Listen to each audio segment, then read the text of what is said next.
Slide one panel onto the base, guiding the tabs into the corners. Slide the panel until firmly seated onto the base. Repeat for the opposite side panel. Slide the remaining panels into the corner rails, making sure they are seated firmly into the base.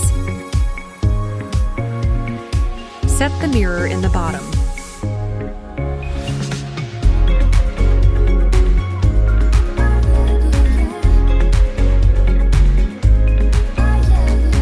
Attach the top with solar light by guiding the tabs into the corners, pressing firmly so the top is securely seated on the side panels. Great job assembling your solar-powered Bollard light from nature's Lumen.